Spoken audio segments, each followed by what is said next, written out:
João 19, a partir do verso 24 em diante. João 19, do verso 24 em diante. Quem achou, diga amém. Diz assim o texto sagrado: disseram uns aos outros: não a rasguemos, mas lancemos sortes sobre ela para ver de quem será. E isto aconteceu para que se cumprisse a escritura. Na sua versão também está escrito escritura? Maravilha. E isto aconteceu para que se cumprisse a escritura. Dividiram entre si minhas vestes e sobre a minha túnica lançaram sortes. Foi o que fizeram os soldados. Junto à cruz de Jesus estava sua mãe, a irmã dela, e Maria, mulher de Clopas, e Maria Madalena. Vendo Jesus ali, a sua mãe, e que o discípulo a quem ele amava estava presente, disse à sua mãe: mulher, eis aí o teu filho. Depois disse ao discípulo: eis aí a tua mãe. E desde aquela hora em diante o discípulo a recebeu em sua casa. Mais tarde, sabendo Jesus que tudo já estava consumado, para que a escritura se cumprisse, ele disse: tenho sede. Para que a escritura se cumprisse, ele disse: tenho sede. E estava ali um vaso cheio de vinagre, e o embeberam de vinagre uma esponja, colocaram-na numa vara de ísopo e chegaram-na à sua boca. Quando Jesus recebeu o vinagre, ele disse: está consumado. E inclinando a cabeça, entregou o seu espírito. Como era o dia da preparação dos judeus, para que os corpos não ficassem expostos na cruz durante o sábado, porque este sábado era um grande dia, rogaram-lhe a Pilatos que lhe fossem quebradas as pernas dos crucificados e que fossem tirados. Foram os soldados e quebraram as pernas do primeiro e do outro que com ele fora crucificado. Mas chegando-se, porém, a Jesus, vendo-o já morto, não lhe quebraram as pernas. Contudo, um dos soldados transpassou-lhe o lado com uma lança e imediatamente saiu sangue e água. E aquele que viu isto testificou ser verdadeiro o seu testemunho, e ele sabe que é verdade o que diz, para que vós o creais. Estas coisas aconteceram para que se cumprisse a escritura, que dizia que nenhum dos seus ossos poderá ser somente até aqui. Diga amém por essa palavra. Antes de você tomar o seu assento, libere, por favor, uma palavra que determina o rumo profético daquilo que eu acredito que Deus nos confiou como verdade para essa noite. Quando eu disser 3, você vai virar-se em direção a alguém e vai dizer para esta pessoa: calma, vai se cumprir tudo. Calma, que eu não contei até 3 ainda. No 3, você libera essa palavra. Eu percebi que você precisa de calma 2 vezes. No 3 você vai dizer: calma, vai se cumprir tudo. É 1, é 2, é 3. Diga. Senta dando glória a Deus por certeza dessa palavra. Oh, aleluia. Oh, glória, aleluia, aleluia. Glória a Deus, calma, vai cumprir tudo. Oh, aleluia, aleluia. Balaão disse palavras semelhantes a essa que você liberou agora para Baraque, um rei que desejava que ele, na condição de profeta, amaldiçoasse o povo de Deus. E aí, depois de ver que ele não pode revogar aquilo que Deus determinou, uma das expressões de Balaão para convencer Baraque de que Deus é Deus e não é manipulado nem pelos seus profetas é esta. Ele diz: porventura ele falaria e não cumpriria? Ele diria e não seria capaz de fazer aquilo que ele disse? Isso é completamente perfeito para o Senhor. Como disse o próprio Gabriel acerca da conceição de Maria, quando lhe disse que ela geraria pelo Espírito. Ele disse: olha, isso vai acontecer. Por quê? Porque para Deus não há impossíveis em nenhuma de todas as suas promessas. Até porque quando Deus fala que vai fazer, o que você precisa entender é que já foi feito. Não é pelo fato de ainda não ter se manifestado diante de você que significa que aquilo não exista. Aquilo já existe. Porque tudo que Deus diz que vai fazer, na verdade é notícia daquilo que Ele já operou, num futuro que ainda não chegou. não chegou para você, mas ele já foi lá, já fez, já resolveu e voltou aqui só para te contar. Mas Camila, ele pode atravessar os tempos desta maneira? Pode, ele é o alfa e o ômega. Ele é quem começa e quem termina. Ele é o mesmo ontem, hoje e será eternamente. Então ele pode fazer de fato e de verdade todas essas coisas. Quando nós observamos a palavra que acabamos de ler aqui em João capítulo 19, o momento que se consuma toda a obra do Cristo, do verbo vivo feito em carne, aqui na terra, nós observamos porque intermédio ele cumpre a sua palavra. Deus, ele responde e reage à sua palavra. É por isso que João vai começar a juntar as peças. Ele começa a perceber que, na verdade, aquilo que está acontecendo no Calvário, nesse dia aqui, do capítulo 19, já aconteceu centenas de anos antes em Isaías. Então, na verdade, o que João está contemplando, e é ele mesmo que chega a essa conclusão, ele diz, olha, eu sou a testemunha que vi. E a gente dá um peso diferente para a testemunha ocular. É diferente quando alguém chega assim e diz, olha, deixa eu te contar um negócio que eu fiquei sabendo. É uma coisa. Outra coisa é quando a pessoa diz, não, peraí, eu estava lá, eu vou te falar do que eu vi. A gente já dá outro nível de crédito. E é isso que João está fazendo. Ele está dizendo, olha, eu sou testemunha, ninguém me contou, eu vi. E eu estou contando para vocês o relato fiel daquilo que eu presenciei, para que vocês também creiam que este testemunho, qual da palavra, ele é verdadeiro. Se eu fosse falar a grosso modo, o porquê João está estupefato diante do que está acontecendo no Calvário, é porque ele está maravilhado assim, gente, é verdade o que está escrito, porque eu estava lá e vi que aconteceu exatamente como Isaías disse que aconteceria. Então, qual é a motivação que dá garantia do cumprimento da palavra? A própria palavra. Por isso, um crente que quer viver cumprimento de promessa não anda de acordo com o que sente, anda de acordo com o que sabe. Anda de acordo com aquilo que a palavra diz sobre ele. E por que muitas pessoas deixam de viver coisas extraordinárias e maravilhosas? Porque elas sentem mais do que sabem. E uma fé verdadeira não é uma fé que dá a Deus o poder de fazer coisas. Esse tipo de fé que nós temos caminhado nos últimos dias e na última hora, e eu digo nós, porque todos nós somos tentados a andar nesse paradigma de fé. Que fé, Camila? Uma fé muito sensorial. Uma fé que sente enquanto o culto está rolando. A pergunta é, o que ela faz depois que o culto acaba? Uma fé que é efusiva enquanto está sendo animada, tipo uma fogueira que alguém está colocando lenha. Uma fé que é motivada por hinos e canções, e eu não sou contra nada que motiva a fé, de modo nenhum. Eu só preciso ser honesta, que uma fé motivacional só te ajuda por um momento, mas não te dá segurança, estabilidade e equilíbrio para você dar continuidade à sua vida. Uma fé verdadeira não te prende a um sistema, te liberta dele. Uma fé verdadeira e uma fé genuína, ela não é motivada pela expectativa que as pessoas colocam em mim. Ela é exclusivamente motivada pela expectativa que eu coloco em Deus. Camila, e como é que eu pratico isso? Tendo conhecimento da sua palavra, e eu vou lhe dizer por quê. Porque Deus não reage à cor de pele, Deus não reage à cor de cabelo, Deus não reage a tipo de conta bancária, Deus não reage à geografia local, Deus não reage a fator RH sanguíneo, Deus só reage diante de uma coisa, Deus só reage diante da sua palavra. Você não convence Deus com sentimentalismo, me desculpe, mas com toda a sinceridade do meu coração, não adianta você subir monte todo dia, bater pezinho no chão e dizer, eu sou teu servo, eu sou tua... Jejum não bota Deus na parede. Não obriga Deus a dizer não quando Ele quer dizer sim.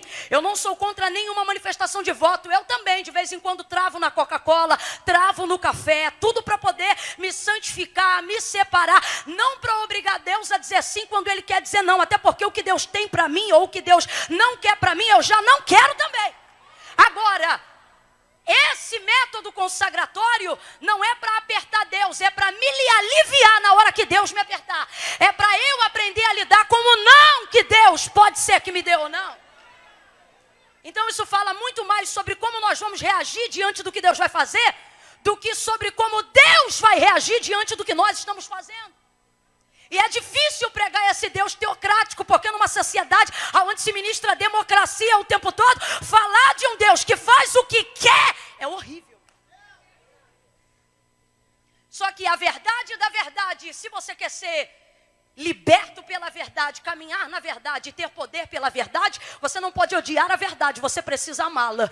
E sabe qual é a realidade? A realidade é que Deus não está mais disponível para quem é mais vítima dos seus sentimentos. Não, quando eu falo de sentimentalismo, eu não estou dizendo que Deus não reage aos nossos sentimentos. Isso é tão importante que a palavra dele vem para organizar a tricotomia do ser, espírito, alma e corpo, para que tudo viva em harmonia de acordo com os princípios da sua palavra.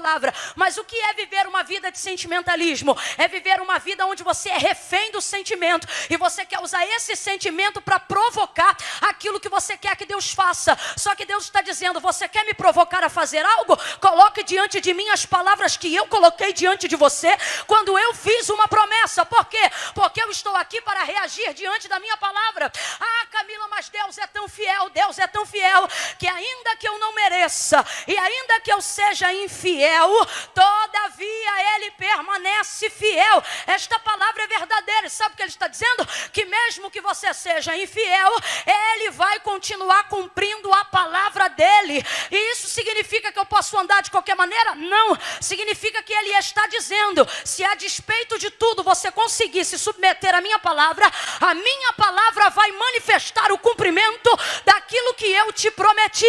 Gente, não tem fórmula mirabolante, o caminho é igual para todos. Jesus olhou para os seus discípulos e deixou muito claro: antes de ser assunto aos céus, ele não disse se a vossa fé, ele não disse se o vosso ânimo, ele não disse se a vossa efusão, ele não disse se a vossa língua estranha, ele não disse se a vossa campanha. Não, isso aqui para dar certo tem que ter uma base. Qual é a base? A palavra. E é por isso que eu gosto dessa igreja, porque ela cumpre o que Jesus diz. E o que Jesus falou? Ele disse: se vós estiverdes em mim e as minhas palavras estiverdes em vós, pedireis o que quiserdes no meu nome, e isso vos será feito.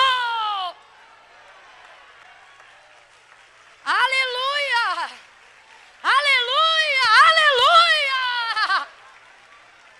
Camila, se isto é verdade, e se eu tenho conhecimento e ciência da palavra de Deus e daquilo que ele tem para mim, porque que mesmo conhecendo a palavra de Deus as coisas não se cumprem? E eu vou lhe dizer: porque você usa a fé e coloca ela num grau que ela não deve estar. Como assim, Camila? Você bota a fé acima da palavra. Vou falar bem rasgadão e você vai entender, ok? Isso aqui é para a gente entender, não é para eu ser rebuscada, não, é para gerar entendimento. A maioria das pessoas acredita que o milagre que elas esperam ainda não aconteceu, porque elas não têm fé o suficiente. E se eu te disser que fé eu tenho certeza que você tem? O problema é que você está colocando a fé no lugar que a palavra deveria ocupar.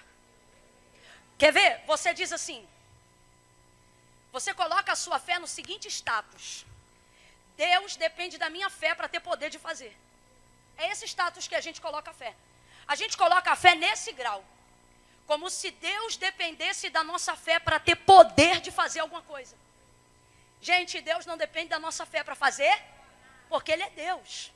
Falar isso aqui no púlpito não é difícil, difícil é aplicar isso na vida. E entender que aquilo que Deus disse que vai fazer na minha vida independe do que eu sinto, mas tem tudo a ver com o que eu sei. Você tem ousadia e coragem para bater a mão no coração aí agora e dizer assim: fé não é o que eu sinto. Bota a mão na cabeça e diga: fé é o que eu sei. Se a sua fé estiver relacionada àquilo que você sente, um dia você crê, outro dia você não crê. É por isso que a sua vida, se fosse retratada num eletrocardiograma, ia aparecer aquele gráfico na quinta-feira à noite, batendo pico lá em cima. Mas depois de um culto desse, tem gente que na sexta-feira de manhã desce ladeira abaixo.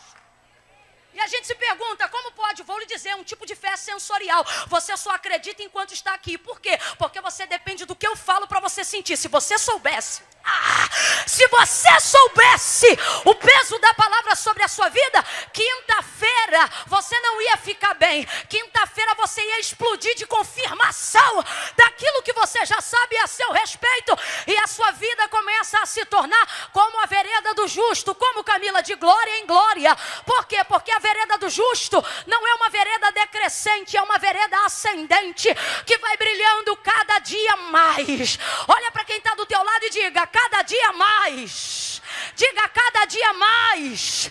Cada dia mais. A vida de alguém que tem fé na palavra de Deus não é um dia sim, outro dia não. É cada dia mais. Cada dia mais. Até ser dia perfeito. Mas enquanto nós colocarmos na aplicação da nossa vida a fé em um lugar onde quem o deveria ocupar era a supremacia da palavra, ela não será genuína.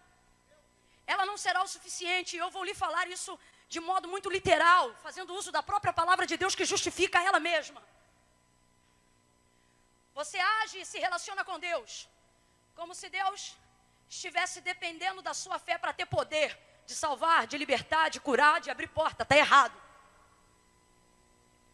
Gênesis capítulo de número 1, não há manifestação de fé para o Deus Criador. O texto diz que a terra era sem forma e vazia, significa que não havia nada. Complete aí, por favor. Não havia?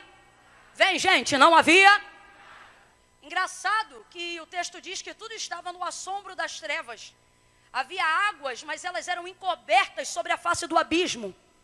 E aí o texto diz: e o Espírito de Deus se movia, ou seja, o Espírito de Deus está presente no meio das trevas. E não está parado, o texto diz que ele se movia. E eu vou repetir, não é o espírito das trevas, não é o espírito de Satanás. O texto é claro, o espírito é de... Mas também não faz? Não fica com medo, não. O Espírito de Deus não está fazendo, em Gênesis 1, nada. Por quê? Porque isso é que eu gosto desse Deus. Ele não precisa obedecer nenhum dos princípios que ele estabeleceu, mas ele é o exemplo de todos eles. Aí, então, você começa a ver, coisas vão começar a acontecer. Meu Deus do céu, não precisa catucar ninguém não, mas fala para pelo menos uns 3, diga: coisas começam a acontecer. Mas prega para ele ou para ela aí agora e diga: não é quando Deus se move, é quando ele começa a falar. Não, eu vou falar bem rasgado. Irmã, pode ser do júbile, do manto, do ré, do pré-voar. Pode subir, pode descer, pode começar na consagração, ir para o culto à tarde, emendar na vigília, dormir na mata à noite. Pode ter Espírito de Deus se movendo no plá, no pré. Se não houver ministração de palavra, não vai acontecer nada.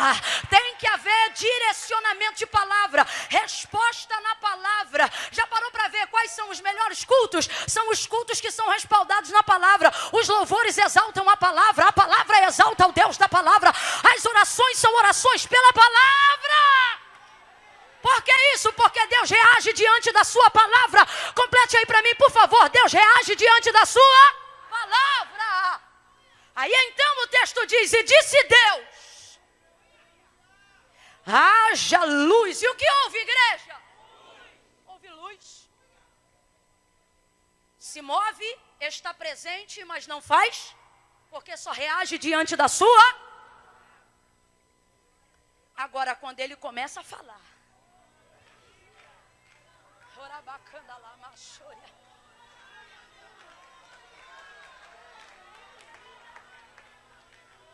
irmão, mover bom é mover que tem palavra. Se tu entrou no mover, mas saiu sem palavra, não foi bom. Deus começa a falar e tudo começa a acontecer. Agora vamos lá. De acordo com o autor da carta aos Hebreus, a afirmação é esta: porque céus e terra, tudo que existe e tudo que há, não foi feito por prova aparente do que se vê, mas foram criados pelo poder da sua. Volta para Gênesis 1. Então, quando o texto diz: e disse Deus, haja luz, quem foi que disse amém? Fala aí para mim, quem disse amém? Tem alguém lá dizendo amém? Alguém disse terra, tá ligado? Alguém disse? Então vamos ser aqui, ó, concernentes ao texto sagrado. A manifestação de fé em Gênesis 1 para que haja criação de céu e terra. É muito medo que a gente tem da verdade, gente. Mas nós vamos quebrar isso aqui em nome de Jesus. a manifestação de fé para Deus criar o mundo em Gênesis 1. Alguém disse amém? Alguém disse eu concordo? Alguém disse está ligado? Deus consultou alguém ou fez por intermédio de alguém o que fez? Ele fez, segundo a afirmação do autor da carta aos Hebreus, foi criado pelo poder da sua, mas o medo é tão grande que a gente acha que primeiro vem a fé. Está errado. Está errado. Porque a única maneira de se produzir uma fé genuína não é através do que eu sinto, é através do que eu. Por isso o Criador, o nascedor da fé verdadeira está no conhecimento da palavra. E é por isso que a palavra de Deus diz: a fé vem pelo e o ouvir da palavra de Deus.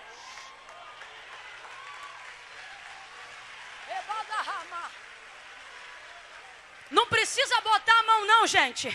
Mas me ajuda a despertar alguém. Vai pelo cotovelo, assim pela quarta, quinta costela, e diga para essa pessoa: fé você tem. Você só precisa de mais palavra. Orar a palavra, cantar a palavra, pregar a palavra. Ministre a palavra e você verá Deus reagindo diante da sua palavra. Agora preste atenção, porque quando eu afirmo, quando a Bíblia afirma o que eu digo hoje aqui, isso não invalida a fé, isso a valoriza. Olha como é que a coisa é forte. Vou perguntar de novo. Deus dependeu de fé para fazer o mundo? Mas por que mesmo assim eu tenho que crer? Porque Deus não precisou da minha fé para ter poder de fazer o mundo. Mas quando eu leio Gênesis 1, eu preciso de fé para crer que Deus... Agora guarda isso. O verso 31 do capítulo 1 se encerra dizendo assim: e disse Deus, tenho-vos dado tudo. O verso 31 se encerra desse jeito. Do capítulo 1. E tenho-vos dado... Prega para os dois aí e diga: está feito. Não. Faz assim, igual quando o professor explica e diz assim: está tudo pronto. Está tudo pronto. Ah, não, macho. Sabe esse negócio que você sonha? Está pronto. Sabe esse sonho que você deseja? Já existe. Sabe esse futuro que você projeta daqui a 10 anos? Para Deus está diante dele nesse momento aqui e agora. Ele está dizendo: você sonha, eu vejo. Você sonha, eu já fiz. Você sonha, eu já realizei. Agora guarde isso e eu já entro em João 19. Guarde isso.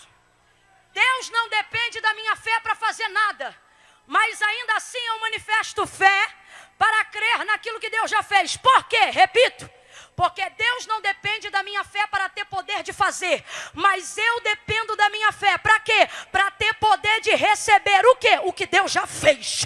Quando eu creio, ou seja, a medida secundária, a primeira é ter conhecimento da... Você tem que saber o que Deus disse a seu respeito, moça. Você tem que saber o que isso aqui, ó, fala sobre a tua vida. Você quer saber a tua vida? Aqui, ó. Se eu te perguntasse aqui agora, você sabe aonde vai estar daqui a 5 anos? A maioria das pessoas aqui, se não todas, me responderiam categoricamente o quê? Mas deveria. Porque Deus não tem prazer em ocultar o futuro. Qual é a palavra dele para Jeremias? Clama a mim, olha isso, tudo no futuro. Clama a mim, quando? No futuro? Não. No presente, agora. E responder-te e anunciar-te coisas e que não. Ele está dizendo: eu vou te contar o que você não sabe sobre o futuro aqui, agora. Por quê? Porque você vai chegar lá pronto. E quando alguém perguntar: você chegou aqui sentindo? Você vai dizer: não, cheguei aqui sabendo. Cheguei aqui consciente daquilo que Deus tinha para mim. Rapaz, eu vou te compartilhar uma experiência real acerca da minha vida. Esses dias eu tive, por bondade, graça e misericórdia, falo isso debaixo do temor do Senhor, para dar entrevista num programa sobre a experiência da minha jornada de vida ministerial. Aí na pauta da programação alguém faria a seguinte pergunta: você imaginava chegar aqui? E eu falei: tira essa pergunta da pauta, porque eu não vou ter tempo de explicar. E vou parecer arrogante. Vai dar ruim. Tira essa... Ué, mas por que, Camila? Você imaginava? Eu disse. Imaginava. Você se via onde está hoje? Eu falei, vai dar ruim, tira da pauta. Porque eu me via. Quem conhece aqui a minha história sabe que eu pregava para 4 almofadas com controle remoto, mas eu via. Via o povo, via a gente, eu dizia, vai ser assim, vai ser assado, vai ser dessa maneira, e vai levantar paralítico, e Jesus vai curar, e vai ser assim. Falei, eu não posso mentir, para parecer legal. Tira isso da pauta que vai dar ruim. E aí tirou da pauta. Porque você imagina numa entrevista, onde a gente precisa ser referência de cristianismo, aí chega alguém e pergunta, você imaginava de estar aqui? É aquele momento que a pessoa diz, não. Claro que não. Mas eu não posso mentir. Quando eu orava e dizia, Deus, me alinha no teu plano. Quando eu orava e dizia, me revela o que tu tens para mim. Eu não posso mentir. Alguém agora olha para mim e fala, se eu te acho arrogante aqui, por isso que eu mandei tirar da pauta. Se me vendo aqui você já acha, só que é verdade. É verdade. A manifestação da palavra te antecipa o que vai acontecer no futuro. Quando? No futuro? Não, no pré, para que você chegue lá pronto. Para que você chegue lá preparado para viver o que você tem para viver. Mas acima de tudo isso, para que você identifique que o que está acontecendo não é obra do acaso. Para que você olhe para alguém e diga, Deus falou. Deus disse. Foi a palavra de Deus. É o Senhor cumprindo, porque Ele cumpre tudo aquilo que Ele fala. Aí você acha que isso é privilégio só meu? Tem gente que fica surpreso quando vê o cachaceiro virar pregador. A mulher dele está sentada, a igreja está debulhando. E ela não derrama uma lágrima. E alguém pensa, é fria. E ela diz, não, minha filha, porque eu já estou chorando há 6 meses antes. Há 10 anos atrás, porque eu já via. Então preste atenção. Deus não depende da minha fé para fazer absolutamente... Mas mesmo assim eu creio, porque a fé é a única porta que me habilita para receber aquilo que Deus já fez. Por exemplo, se eu creio, Deus pode. Se eu não creio, Ele continua, mas só se manifesta na vida de quem? Então, quando eu creio, eu atraio aquilo que Deus já disponibilizou. Eu vou dizer mais, não sou eu que atraio. A minha fé se torna um endereço do que Deus liberou. É como se a palavra de Deus estivesse sobre uma atmosfera e ela estivesse rondando como se fosse um radar. E eu preciso pular, Camila, e acender um sinal e subir numa antena de telefone? Não, você só precisa crer de verdade. E aí ela, como um imã, vai em direção onde você está. Então minha fé não dá poder para Deus fazer. A minha fé me dá poder de receber aquilo que eu creio que Deus já fez. E isso é a comprovação que nós vemos em Gênesis 1. Tanto é que depois do capítulo 2 da criação do homem e da mulher até Apocalipse no Novo Testamento, Deus só vai fazer uso de matéria-prima já existente. Só porque naquele momento foi o momento em que Ele manifestou e ostentou todo o seu poder criador. O seu poder para fazer a despeito do que dizem, do que pensam, do que acham e do que creem. Ele é. Volta agora para João 19, você vai ver o poder da palavra. A gente tem que parar com essa ideia de achar que a palavra pode ser substituída por qualquer outra coisa. Irmão, nada pode substituir a palavra. Absolutamente nada. Sinta a solidez desse chão que você está agora. Sinta, faça isso. Está firme? Firme. Veja a cobertura do teto que cobre a sua cabeça. Está bem organizado, muito bem alinhado, por sinal. Se cair chuva lá fora, molha a gente aqui dentro? Não, porque nós estamos cobertos. Mas e se eu te disser que se alguém decidir fazer uma obra, arranca esse teto em um dia? Se alguém colocar uma britadeira, arrebenta com esse chão em menos de 24 horas? E se eu te disser que a palavra de Deus que está sobre a tua vida tem mais força e mais cobertura do que esse teto que você está vendo? E se eu te disser nessa noite que a segurança da palavra que Deus liberou sobre a sua vida é mais firme do que a solidez do chão que você caminha? Você precisa começar a compreender isso e precisa colocar isso na sua cabeça. A palavra de Deus não é uma coisa abstrata e vaga que está por aí, não. Ela é fiel, ela é verdadeira. Ela é martelo que esmiuça a penha, ela é espada de 2 gumes. Ela penetra até a divisão da alma e do espírito, juntas e medula. E é apta para discernir os pensamentos e as intenções do coração. Jesus agora está preso no madeiro. Chegou a hora de cumprir o que o Pai havia determinado e disse para ele que faria. Ele tem tanta ciência disso que quando Pilatos tenta negociar a sua morte e a sua crucificação, dizendo: ei, eu tenho poder para te soltar ou para te prender, ele diz: poder nenhum você teria, se do alto meu Pai não tivesse dado. Aí ele diz: Pilatos, fica tranquilo, a grosso modo, a minha vida ninguém toma, eu a dou. Consciente disso, agora está ele no madeiro crucificado, prestes a morrer. E nós vamos ver 3 manifestações impactantes da palavra de Deus. A primeira está aqui no verso de número 24, onde nós lemos. João está dizendo: eu estava lá e eu vi. Pegaram as vestes dele e desnudaram o seu corpo. A túnica inteira lançaram sortes. E acerca das vestes rasgaram em pedaços. E o corpo dele ficou nu. Aí olha o que João vai dizer. Quando eu olhei isto, eu vi. Se cumprindo o que disse a palavra, ou seja, o que disse a escritura. Vamos substituir escritura só para simplificar e objetivar aqui. Quando diz escritura, na verdade está querendo dizer só que como é palavra de Deus, bota escritura. Para que se cumprisse a escritura, que é a palavra, que dizia o quê? Aí ele bota 2 pontos, porque está escrito exatamente assim, em Isaías. Dividiram minhas vestes e lançaram sobre elas sortes.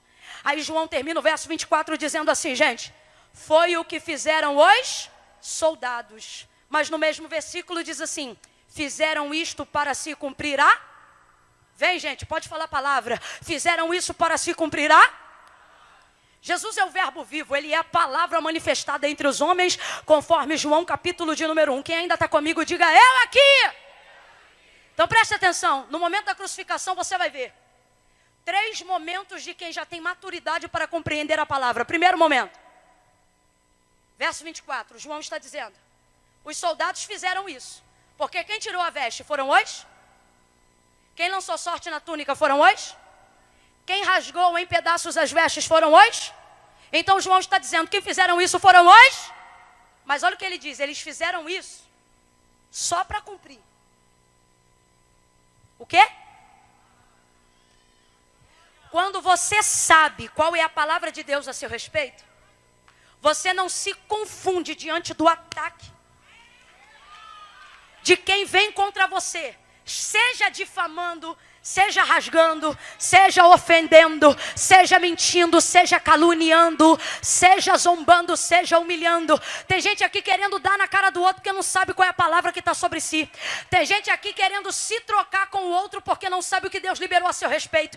Porque se você soubesse qual é a palavra que está sobre a sua vida, você ia entender que até esse inimigo está trabalhando para cumprir aquilo que Deus liberou a seu respeito. Há um tempo desse eu estava conversando com 3 amigas minhas. E elas estavam escolhendo uma determinada pessoa como alvo, uma vez que essa pessoa estava atacando a índole delas. Aí eu vendo elas confabularem, aí uma dizia para a outra: eu vou fazer assim, eu vou fazer assado. Aí a outra dizia: beleza, aí eu chego na hora, confabulando. Só que as 3 têm ministério e as 3 são mulher de Deus. E dizendo: quando chegar na hora eu vou pela frente, tu vai por trás. E eu vou falar isso e eu quero ver. E se ela disser que é mentira, tu chega, fulana. E a fulana disse: eu chego. E estou eu ouvindo. Aí eu cheguei e disse assim: então, tu é o quê? Aí ela falou: ué, como assim? Eu falei: qual é o seu ministério? Qual é a palavra que rege sua vida? Ela disse: olha, você sabe, eu sou, não vou falar o que é. Sou tal. Foi você. Deus me levantou para X. E você aí, a outra, que parecia mansa, mas era mais braba. E você aí? Ora, Deus me escolheu para tal. Eu disse: e a fulana, quem é? Fulana é uma largada, é uma ímpia. Eu falei: Aí no meio desse bate-boca, desse negócio todo, quando vocês chegarem lá e cumprirem esse plano mirabolante, o que ela tem a perder? Eu perguntei: tem nada a perder? Falei: tô tudo irada. Tem nada a perder? Eu disse, tá, e você? Você tem a perder isso, você tem a perder isso, você tem a perder... Porque sobre elas eu conhecia qual era a outra eu nem sei quem é. Sabe por que eu sei disso? Não é porque eu sou mais santa do que ninguém, não. É porque eu já mirei também. É porque eu já cheguei em check-in com vontade de fazer assim, ó. E hoje eles vão ver que eu sou crente, mas não sou boba, não. Essa ladrã vai ver hoje. E aí eu já chego aqui. Às vezes, mãe, segura aí que eu vou lá. Aí a pessoa, eu estou chegando na marra. Sangue nos olhos, perturbada da carne. Estou vindo já. E o Espírito Santo já armando um jeito de me desmontar. E eu indo, aí a pessoa de longe já diz, pastora Camila, Pai do Senhor, pastora, aí eu vou me... Pai do Senhor, e aí? Senhora é uma bênção, senhora é uma mulher de Deus. Aí aqui, eu vou ver, senhora, mãe, vou desdobrando a manga. Senhora é uma mulher de Deus, vou coisando o cabelo. Aí eu já ia chegar, qual é a tua, minha filha? Já chego dizendo, boa tarde. Tudo bom? Você está bem? Então, desmonta. Sabe por quê? Quando você sabe o que tem sobre você, você não põe isso a perder por causa do que faz.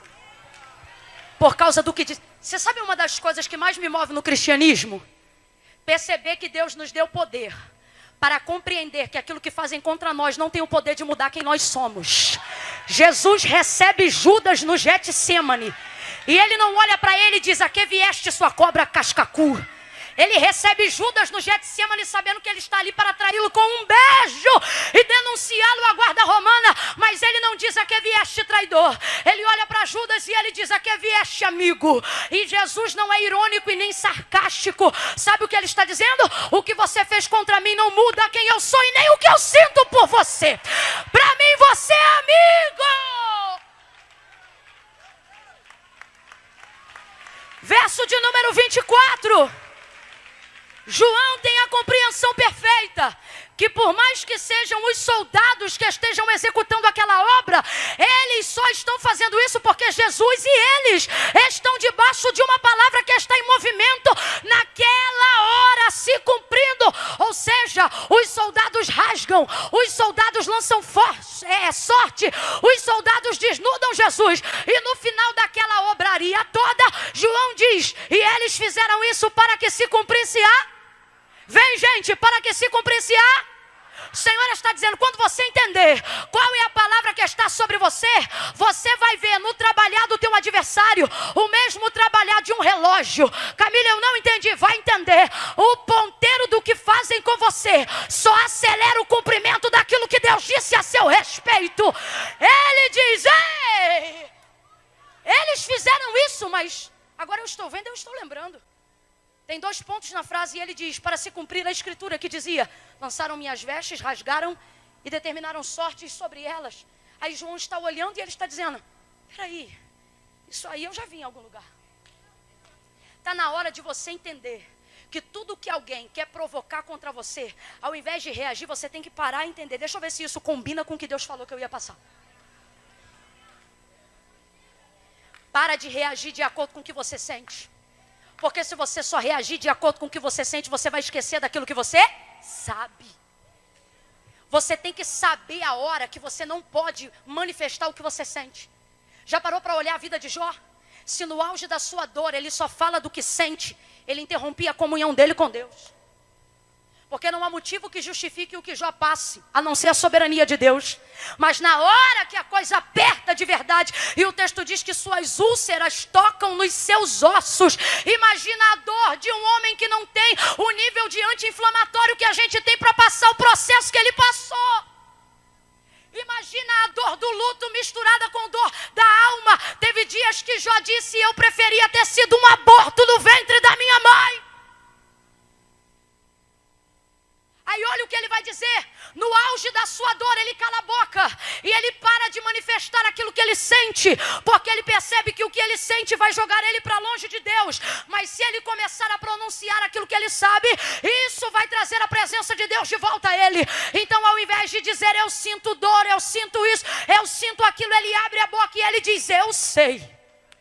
Eu sei que o meu Redentor vive. Deus está dizendo: ei, cativeiros serão quebrados, histórias serão transformadas, quando ao invés de andar por aí dizendo o que sente, você começará a andar por aí manifestando a palavra de Deus a seu respeito.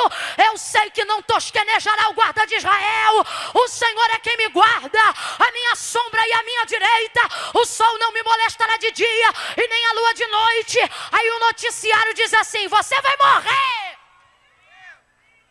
Aí você diz: eu estou sentindo que eu vou morrer. O Senhor está dizendo: eu sei o que você está sentindo, mas eu quero ver o que você... Aí a gente ouve o noticiário, vai para a rua fazer alguma coisa que tem que fazer, e alguém diz: não pode, fica em casa para você que tem 1 milhão na conta, para quem tem que botar comida no prato, a gente tem que sair trabalhar. Aí na hora de sair alguém diz: olha, não pode, mas a gente não vai. A gente sente medo? Sente, mas a gente anda. Por quê? Porque a gente não é guiado pelo que sente, a gente é guiado pelo que... Aí a gente vai pelo meio da rua, aquele que habita no esconderijo do Altíssimo, a sombra do Onipotente descansará. Direi do Senhor: Ele é o meu Deus, o meu refúgio e a minha fortaleza, e nele eu confiarei.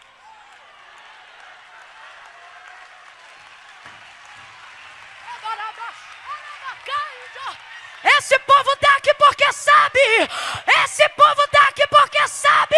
Se dependesse do que a gente sente, a gente estava deitado na cama, remoendo a depressão. Mas sabe por que teve gente que trouxe o Rivotril na bolsa?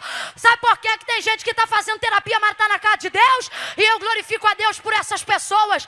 Os sentimentos estão desorganizados. Elas botam remedinho e bebem água na igreja, mas fica até o culto e alguém diz: mas você está sentindo? Tô. Síndrome do pânico, depressão, doença psicossomática, e está fazendo o que aqui no culto? Eu não vim pelo que eu sinto, eu vim pelo que eu sei. Eu vim pelo que eu sei.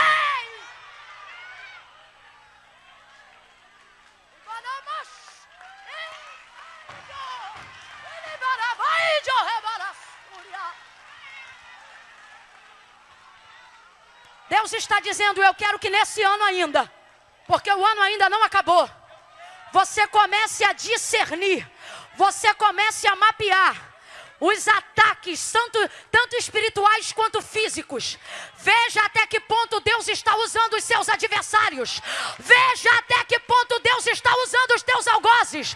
Porque eles pensam: eu estou ofendendo. E Deus está dizendo: olha para mim. Por quê? Porque eles dizem: eu estou ofendendo. Mas eu te digo: eu estou trabalhando. Eu estou trabalhando para cumprir a minha palavra. Está trabalhando. João discerne isso. Ele diz: isso aí que eles estão fazendo está na palavra. É isso. É isso. Ele está dizendo: isso aí que eles estão fazendo, Isaías falou que eles fariam. Está entendendo o discernimento? Ele está dizendo: olha, isso aí, ó. Isso aí Isaías falou que era assim. Vou falar um negócio aqui muito forte. Deus está dizendo: pare de culpar os outros por aquilo que é responsabilidade minha. Camila, mas isso aqui que aconteceu não foi legal não. Deus está dizendo: foi minha palavra se cumprindo. Segundo ponto, maturidade. Primeiro, Deus usa pessoas que eu não espero para cumprir aquilo que já está escrito. Segundo ponto, foi aonde nós lemos que Jesus, para cumprir a escritura, disse o quê? Quem lembra? Tenho... Meu Deus, não lembra não? Meu Deus, é o carro rolando essa escada aqui agora. O texto diz que para que se cumprisse a escritura, vendo que tudo já estava consumado, ele disse: tenho sede. Então presta atenção. Olha isso. Está no texto, pode ler. Ele não diz que falou que tinha sede porque tinha sede. Camila, mas depois de carregar uma cruz, via dolorosa, até Sirineu ajudou, depois de ser chibatado, ele está com sede de verdade ou não está? Tá. Mas o texto não diz que a motivação de pedir para beber água foi sede. O texto diz que a motivação para pedir água foi para cumprir a...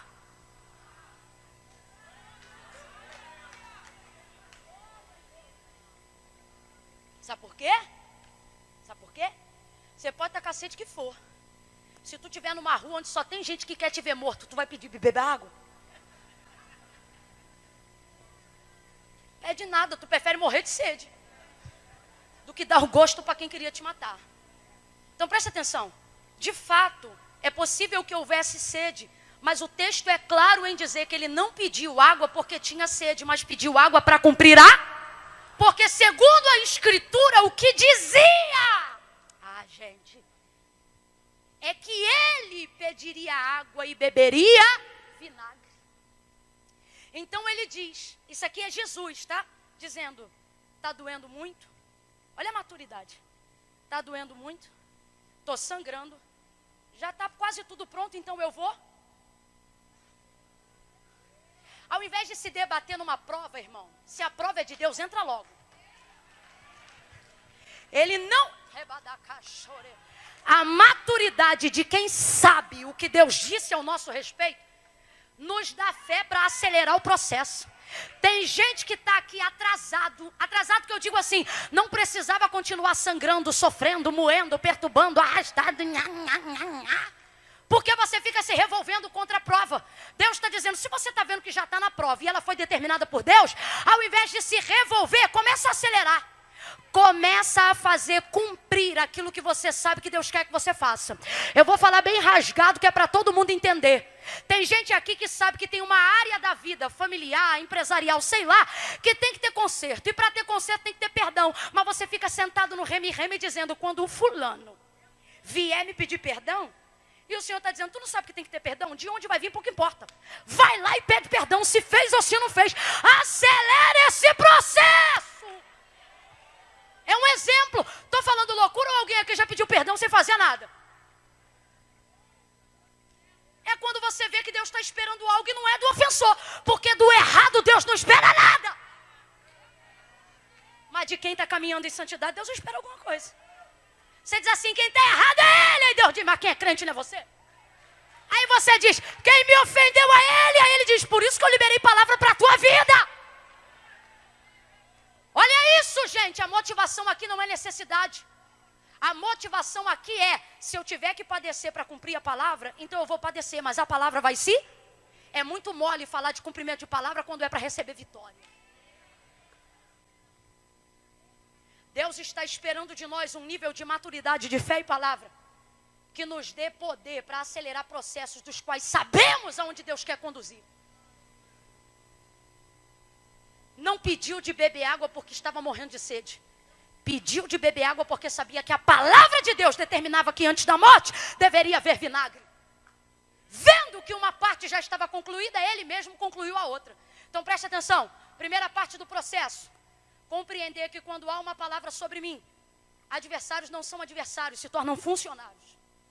Segunda parte do processo. Compreender que se eu tenho consciência do que Deus disse a meu respeito, eu não espero ninguém fazer por mim aquilo que eu posso fazer. Aquilo que eu sei que precisa ser feito. E para se cumprir disso, e tenho sede, terceira e última parte. E para mim essa é a mais extraordinária de todas. Sabe por quê? Já estava morto. E é nessa hora que eu me lembro do autor da carta aos Hebreus dizendo, porque a palavra de Deus é viva.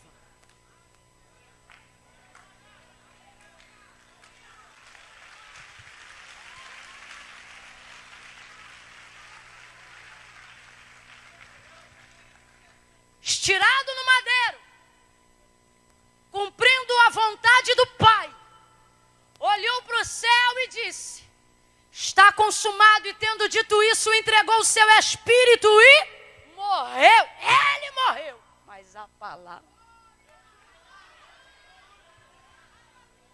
Olha isso, olha o que o texto diz. Está morto entre dois homens, ambos criminosos e ele inocente. Um houve redenção, porque houve arrependimento, houve confissão, está lá com Jesus, no paraíso. O outro houve zombaria, morte. Mas um fato os coloca em pé de igualdade. Todos estão? Para ter certeza que estava morto. Uma lança lhe é perfurada ao lado e de fato morto estava. Aí então, a pedido dos sumos sacerdotes e dos judeus, Uma vez que era sexta-feira e sábado é santo, e a preparação do sábado não começa do sábado, mas começa às 6 horas da noite da sexta-feira, ele disse: tira aí, Pilatos. Lhe disseram, os copos do madeiro foram tirar, tinham 3 algozes, um para cada. Na mão de cada um, diz o texto, você pode analisar quando chegar em casa, tinha um pedaço de madeira. Eles poderiam ter arrebentado os 3 de uma vez só, mas coisas esquisitas acontecem quando a palavra de Deus se move num ambiente. E uma das coisas mais esquisitas que você começa a ver no texto é que há uma ordem para que todos sejam retirados do madeiro. Só que o texto diz que eles começam a arrebentar as pernas dos crucificados de maneira aleatória. Quem tem palavra de Deus na vida já viu isso acontecer. Mano, arrebenta com um do lado, arrebenta com outro do outro. Você diz, vai me arrebentar também, no final não te arrebenta. Demite o que trabalha do teu lado, demite o que trabalha do outro lado. Você está na mesma folha de pagamento e não te demite. Também acontece ao contrário, não demite ninguém, às vezes demite só você. Porque coisas esquisitas acontecem quando a palavra de Deus está em movimento. Jesus está morto, mas a palavra de Isaías ainda não se cumpriu toda. Isso aqui prega 2 verdades. Primeira, que quando você vive a palavra vive por você mesmo depois que você. O que a palavra de Deus garante acerca dos mortos? Que este primeiro, no dia do arrebatamento, serão ressuscitados. Sabe o que é isso? É a palavra dizendo, vocês estão mortos, mas eu vim aqui levantar vocês para cumprir o que eu disse. Segunda vertente, você não precisa estar presente para Deus fazer cumprir o que te falou. Quando a palavra,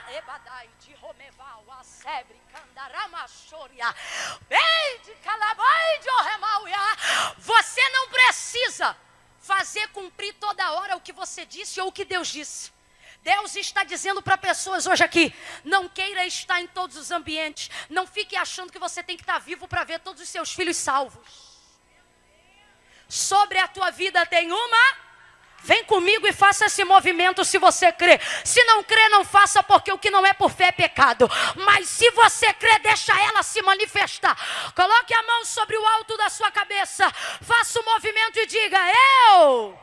Diga forte, igreja, diga, eu estou debaixo de uma palavra. E esta palavra é viva. Deus está dizendo, quando você puder, você vai ministrar. Mas quando você não puder, ela ministrará sobre você. Ela vai fazer aquilo que você não pode fazer. Chegaram então aos crucificados, arrebentaram as pernas do primeiro. Bau! Isso fala sobre uma ameaça do sistema, porque isso aqui é Roma, pensando que vai quebrar a espinha dorsal do cristianismo. E no mundo que nós vivemos, guarde essa palavra, porque não é um sermão de noite, é uma palavra profética para os anos que seguirão. O sistema vai tentar arrebentar pernas e vai ameaçar, e quem não é igreja de verdade vai ser quebrado. E nós vamos nos sentir ameaçados, porque vamos dizer, estava do meu lado, crucificado igual eu, com os mesmos cravos que eu, e o que vai fazer diferença? A diferença é que sobre nós há uma. Qual foi a palavra, as 7 cartas da igreja da Ásia? A cada uma repreensão, mas a Filadélfia, a menorzinha. Olha o que o texto diz, por que ela sobrevive e está de pé. O texto diz, tendo pouca força. Quem lembra? Guardaste a minha e não negaste o meu nome, por isso eu te livrarei na hora da tentação. Meu irmão, templos suntuosos não determinam que não passarão.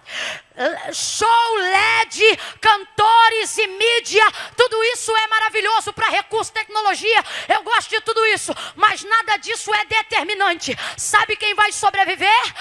As arrebentações que muitos governos e sistemas vão fazer por aí através de instituições eclesiásticas, como a igreja. O que vai definir quem é e quem não é quem está firmado na palavra. E quem está debaixo de uma palavra, arrebentam as pernas do primeiro, arrebentam as pernas do terceiro, e o texto diz que estão se chegando a Jesus. E vendo que já estava morto aí, João vai falar isso aqui. Chegando-se, porém, a Jesus. Não está dizendo que não estão dispostos e nem que não tem porretes. O que o texto diz, segundo a afirmativa de João, que estava lá e viu, foi isso aqui, ó. Não puderam. E ele diz, porque sobre ele havia uma que dizia, nenhum dos seus ossos poderá ser. Fica de pé que eu quero manifestar essa palavra sobre a tua vida nessa noite. Nenhum dos ossos de Jesus foram quebrados. Escute isso aqui. Cuspiram, cuspiram. Açoitaram, açoitaram. Bateram, bateram. Só que o osso fala de resistência. Acerca da igreja ou acerca de cada um de nós que estamos aqui passando por algum processo, haverá sim um nível de aperto. Um nível. Não podemos limitar o tempo todo, porém Deus está dizendo, há limites para o que querem fazer. Olhe para mim aqui agora, por favor. Tem gente aqui que está sendo apertado por circunstâncias e outros por pessoas e outros pelas duas coisas. Só que hoje Deus me trouxe aqui para dizer a algumas pessoas, parece que está tudo aleatório, mas não está não, há limites. Olha para mim, acerca disso que você está passando, assim me diz o Senhor, há limites. Não vão fazer contigo tudo que estão achando que podem fazer, não. Não vão rasgar do jeito que estão pensando que pode. A gente vê algumas coisas acontecendo, e vamos ser sinceros, a impressão que a gente tem é que a gente está solto no mundo. Quando leva o carro, quando alguém rouba a casa, quando se enterra um filho, a gente é tentado a acreditar que estamos soltos no mundo. Só que Deus nos trouxe hoje aqui para dizer, ei, eu disse que só vai se cumprir o que eu falei. E dentro do que eu falei, há limites. Alguém pensa que porque rasgou a veste também vai quebrar os ossos. Olha para alguém aí e diga, há limites. Não profetize isso, diga, há limites. Deus trouxe gente hoje aqui para dizer, você está dentro do meu cerco. Você está dentro do meu cerco. Eu determino o que vai e o que não vai, o que vem e o que não vem. O que pode... Eita, Deus está mandando eu dizer desse jeito. Você não está solta no mundo não, minha filha. Você não está solto no mundo não, meu filho. Há limites. Agora ouça isso aqui. Quando você age de acordo com o que você sabe e age e vive uma vida para manifestar a palavra de Deus. Olha a condição de Jesus, ele está morto. Responda objetivamente, morto reage? Morto fala? Morto se defende? Se protege? Jesus está amarrado e está morto. Podem fazer com ele o que quiserem, mas não fazem. Por quê? Sobre ele há uma? Deus está dizendo, sabe qual é a condição aqui do meu povo, de algumas pessoas? Eles estão dentro de circunstância onde precisam viver como se estivessem mortos. Tem boca, mas não pode falar. Tem pé, mas não pode fugir. Está dentro de uma situação onde estão vendo o que fazer, o que estão fazendo, mas não pode se defender. Deus trouxe você hoje aqui para dizer, não precisa. Porque quando você não puder falar, eu vou manifestar a minha palavra. E a minha palavra vai defender você, a minha palavra vai proteger você, a minha palavra vai cercar você. E a minha palavra vai estabelecer limites que vão impedir esse adversário ou esta circunstância de achar que pode passar por cima de você. Eu quero orar por você nessa noite.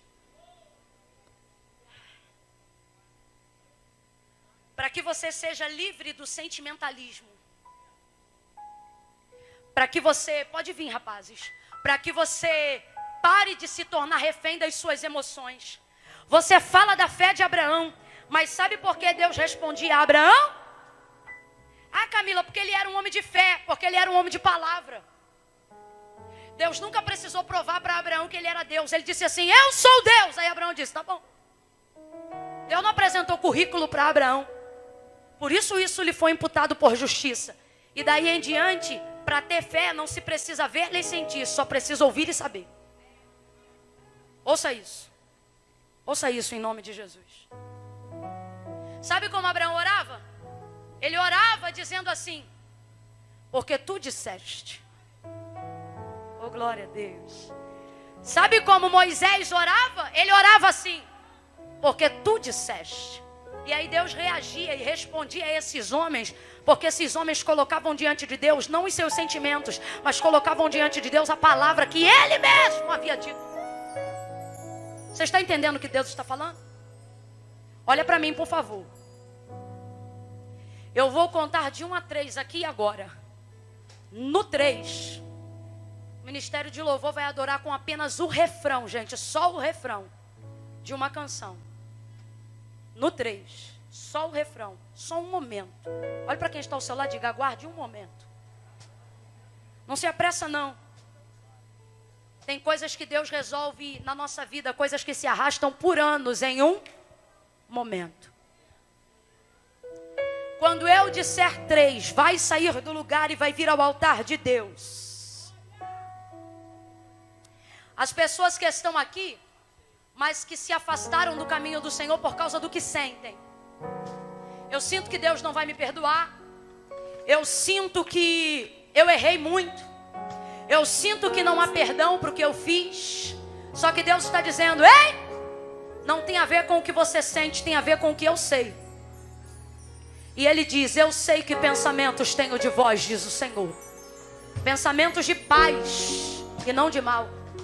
Ai, Camila, se eu sentir um arrepio, eu vou aí na frente. Quer sentir um arrepio, tira a roupa no frio. Vida com Deus não é arrepio nem sentimento, é decisão. Ah, Camila, mas escute. Ah, Camila, mas para mim servir a Deus é coisa séria. Primeiro eu vou me consertar, depois eu vou. Não. Coisa séria você não espera sentir para fazer, você faz primeiro. Quem é que sente de pagar a conta no final do mês? Você não sente, você paga porque tem que pagar.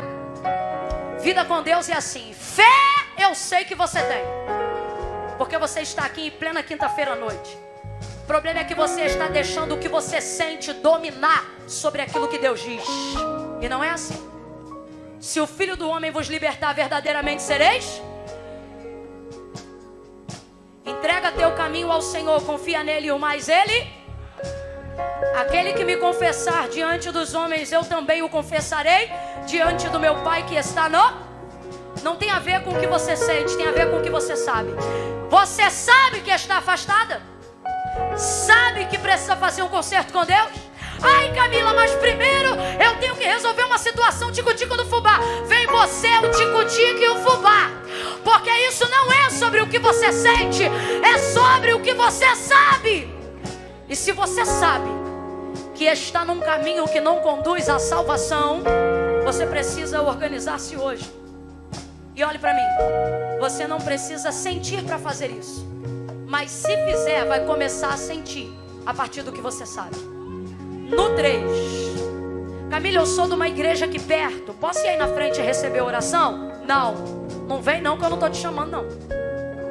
Ah, mas eu estou sentindo de fazer uma oração. Ora aí no teu banco. Quem vai vir para o altar? Camila, pregou para mim. Me deixei dominar pelos meus sentimentos, pelos meus erros, pelas minhas falhas. Tem gente aqui que não está nem dominado pelo pecado, tá dominado pelas emoções, confusão de pensamento. Não, primeiro eu tenho que resolver, depois eu vou. Jesus está dizendo, primeiro você tem que vir, senão você não resolve. No 3, ninguém vai pegar a mão de ninguém. Quem sabe que é, Camila, sou eu. Hoje eu não vou pensar no que eu sinto, hoje eu vou seguir o que a palavra de Deus diz.